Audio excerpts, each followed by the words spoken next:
মা বাবা যদি মাঝে মধ্যে চিল্লায়, মানুষের সামনে চিল্লাইছে আর কি, বড় জনে মা বাবায়,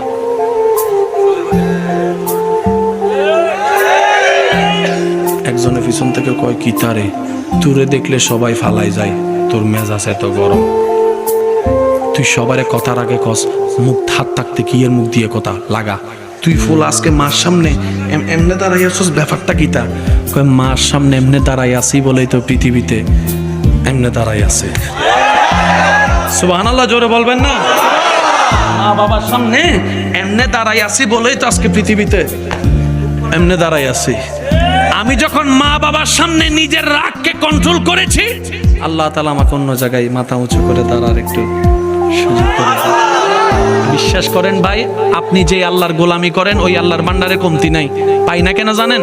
আমরা চাইতেও জানি না, আমরা নিতেও জানি না, আমরা ডাকতেও জানি না।